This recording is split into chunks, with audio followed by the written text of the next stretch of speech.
Bismillah. Assalamualaikum warahmatullahi wabarakatuh. Alhamdulillahi rabbil alamin. Wa bihi nasta'inu ala umurid dunya waddin.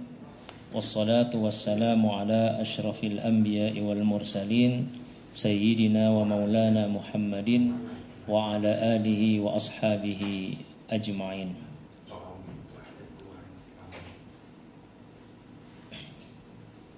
Fallahumma la ilma lana illa ma 'allamtana innaka antal alimul hakim. Shadaqallahul azim. Jamaah salat zuhur yang sama-sama berharap ridho dan rahmat dari Allah Subhanahu wa taala. Kembali pada siang hari yang berbahagia ini kita lantunkan puji dan syukur kehadiran Allah Subhanahu wa taala. Berkat limpahan rahmat dan hidayahnya kita sama-sama dapat hadir di masjid yang kita cintai ini untuk melaksanakan sholat zuhur secara berjamaah, dan insya Allah sejenak kita duduk bersama membaca dan mempelajari satu hadis dari Rasulullah sallallahu alaihi wasallam. Mudah-mudahan waktu yang kita luangkan di tempat ini menjadi amal yang bernilai ibadah di sisi Allah Subhanahu wa taala. Amin ya rabbal alamin. Jamaah yang dirahmati Allah Subhanahu wa taala, seperti biasa kita ini sepertinya yang pertama ya Pak Kus ya. Setelah bulan suci Ramadan, mudah-mudahan ini menjadi awal yang baik bagi kita, dan kita mulai dengan pembacaan kitab Al-Arba'in An-Nawawiyah yang ditulis oleh Al-Imam Abu Zakaria Yahya bin Sharaf An-Nawawi rahimahullahu ta'ala. Pada pertemuan yang lalu, yaitu sebelum puasa, kita sudah membahas sampai hadis ke-16. Insyaallah pada siang hari ini kita akan membaca hadis yang ke-17. Mudah-mudahan ada hikmah yang dapat kita ambil manfaatnya.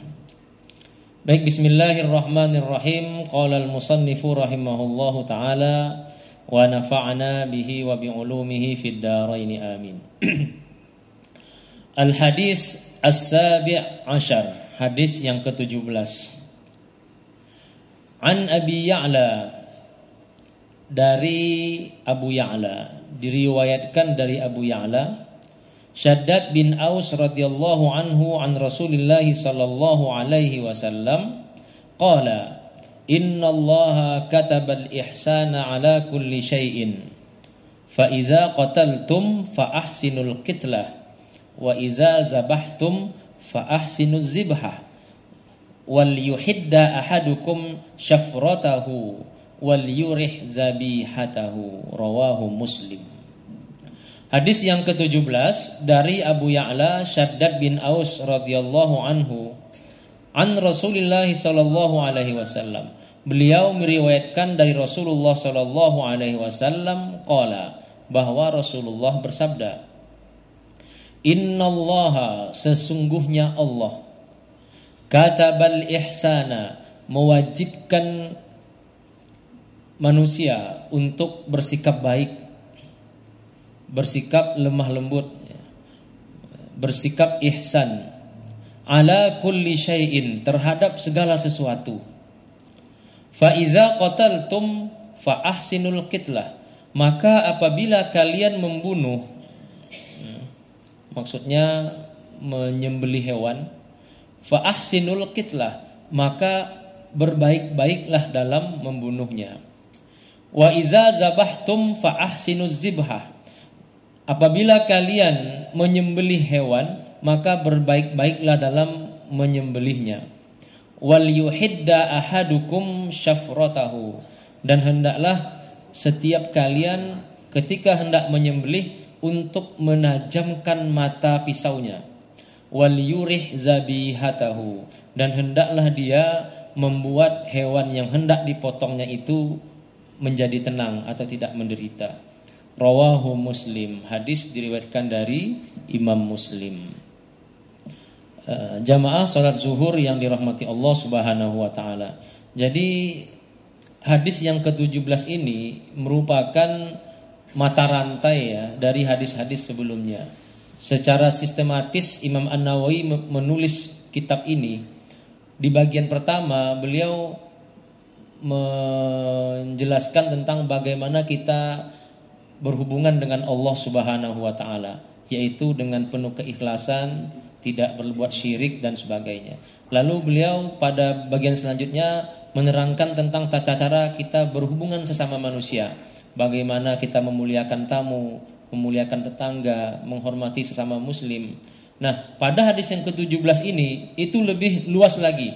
Bagaimana Islam mengajarkan kepada kita, Rasulullah SAW mendidik kita untuk tidak hanya bersikap baik kepada manusia, bahkan kepada seluruh makhluk, seluruh ciptaan Allah Subhanahu wa taala.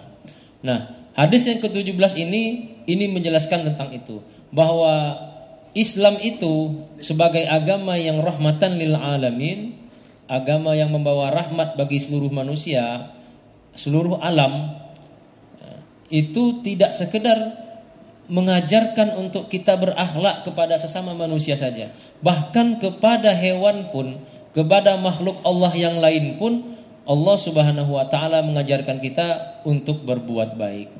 Oleh karena itu jamaah yang dirahmati Allah Subhanahu wa taala, ada banyak hadis yang diriwayatkan dari Rasulullah sallallahu alaihi wasallam bahwa Allah memberi balasan yang besar kepada orang yang berbuat baik kepada, bahkan bukan kepada manusia. Dalam hadis Sahih Bukhari, Rasulullah menceritakan tentang seorang wanita tunasusila, seorang pelacur yang diampuni dosanya oleh Allah Subhanahu wa taala karena dia menolong seekor anjing yang kehausan. Yang menolongnya itu adalah seorang yang dianggap rendah oleh orang lain, seorang pelacur, dan yang ditolongnya itu adalah hewan yang juga dianggap hina oleh orang, yaitu seekor anjing. Tapi karena dia berbuat, dia melihat anjing itu yalhasu min syiddatil atas, menjulurkan lidahnya karena saking hausnya. Maka perempuan itu, pelacur itu turun ke dalam sumur, mengambil air dengan sepatunya, lalu dia berikan minum kepada anjing tersebut. Maka kata Rasulullah sallallahu alaihi wasallam, faghfarallahu laha, maka Allah mengampuni seluruh dosanya. Itu berbuat baik kepada seekor anjing, apalagi kita berbuat baik kepada sesama manusia, tentu pahalanya lebih besar dari itu. Oleh karena itu dalam riwayat Ibnu Abbas radhiyallahu anhu, beliau mengatakan, la an amshi fi hajati akhi, kata Rasulullah, orang yang menolong saudaranya dalam suatu keperluan, khairul lahu min ayyatakifa fi masjidi hadza arba'ina sana, arba'ina yauman. Orang yang keluar dari rumahnya membantu saudaranya yang membutuhkan, itu lebih besar pahalanya kata Rasulullah daripada dia beriktikaf di masjid ini, maksudnya di Masjid Nabawi, beriktikaf di Masjid Nabawi arba'ina yauman, selama 40 hari. Atau dalam riwayat arba'ina sana, selama 40 tahun. Bisa kita bayangkan betapa besarnya kebaikan yang diberikan oleh Allah Subhanahu wa taala. Termasuklah hanya sekedar menolong seekor hewan. Karena itu Rasulullah dalam hadis ini mengatakan Allah memerintahkan untuk berbuat baik dalam segala sesuatu, dalam segala tindakan kita, baik kepada manusia maupun kepada makhluk yang lain. Maka apabila kalian hendak membunuh seekor hewan, maka bunuhlah dia dengan cara yang baik. Rasulullah melarang kita membunuh binatang dengan cara membakar. Diriwayatkan dari Ummu Darda radhiyallahu anha, beliau melarang bahkan membunuh al-barghus. Barghus itu barghus itu kecoa. Membunuh kecoa dengan api itu tidak boleh, ya. Dalam sebuah hadis yang disebutkan dari Ummu Darda radhiyallahu anha, la tu'azzibu bi'azabillah, ya. Janganlah kalian menyiksa binatang itu dengan siksaan Allah. Yang berhak menyiksa dengan api itu hanyalah Allah Subhanahu wa taala. Manusia tidak boleh membunuh binatang dengan cara membakarnya hidup-hidup. Kalaupun ingin membunuh seekor binatang, maka kata Rasulullah, fa ahsinul qitlah, maka berbaik-baiklah dalam membunuhnya. Wa iza zabahtum fa ahsinuz zibha. Kalau hendak menyembelih, maka berbaik-baiklah dalam menyembelihnya. Wal yuhidda ahadukum syafratahu. Maka kalau hendak menyembelih, kata Rasulullah, pastikan pisaunya itu tajam, supaya binatangnya tidak merasa tersakiti. Naha Rasulullah sallallahu alaihi wasallam, dalam sebuah hadis Rasulullah melarang ansyari tatis syaitan, menyayat binatang tidak sampai mati, menyayat binatang di lehernya tapi tidak sampai mati. Itu namanya di dalam hadis itu syari tatus syaitan. Itu dilarang keras oleh Rasulullah sallallahu alaihi wasallam karena itu dapat menyiksa binatang yang akan disembelih itu. Ini sebentar lagi kita akan Idul Adha, ya. Bagi yang tukang jagal, pastikan bahwa pisau yang akan kita gunakan untuk menyembelih kambing atau menyembelih sapi itu adalah pisau yang tajam, sehingga 2 atau 3 kali sayat itu hewannya sudah terputus seluruhnya. Ini juga hikmah mengapa Rasulullah ketika membunuh hewan itu beliau memerintahkan putuskan 2 urat yang ada di lehernya itu, saluran tempat nafas dan saluran tempat makan. Jangan salah satunya yang putus, salah satunya tidak. Nah, di hadis-hadis lain Rasulullah juga mengatakan naha Rasulullah kata ulama itu tasabburul bahaim. Tasabburul bahaim itu menyiksa binatang dengan cara mengurung, kecuali dipelihara dengan baik.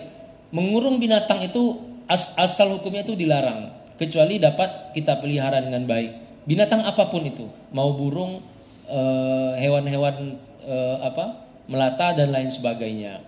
Apalagi sekedar mengurung sampai mati dibiarkan atau disiksa. Itu namanya dalam fikih tasabbur al-bahaim, dan itu adalah perbuatan yang dilarang oleh Rasulullah sallallahu alaihi wasallam. Termasuk menjadikan binatang sebagai target, ya. Misalnya kita latihan memanah atau memanah sesuatu lalu membunuh binatang tanpa ada tujuan sama sekali, nembak burung untuk sekedar mati saja misalnya. Nah, itu termasuk dalam perbuatan tasabbur al-bahaim, membunuh binatang tanpa tujuan.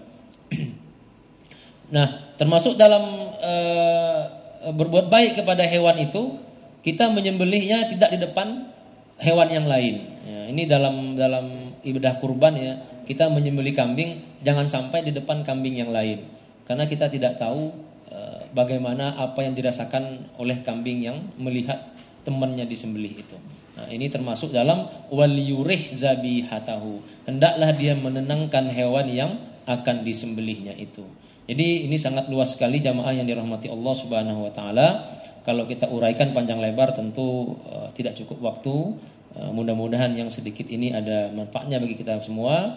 Mudah-mudahan kita selalu menjadi hamba Allah yang ihsan, berbuat baik dalam segala hal, baik kepada manusia maupun kepada sesama makhluk Allah Subhanahu wa taala. Mungkin ini yang dapat kita bahas pada siang hari ini, mudah-mudahan ada manfaatnya. Kalau ada yang benar itu dari Allah Subhanahu wa taala, kalau ada yang salah itu dari saya pribadi. Kepada Allah saya mohon ampun. Usikum wa nafsi bi taqwallah. Wassalamualaikum warahmatullahi wabarakatuh.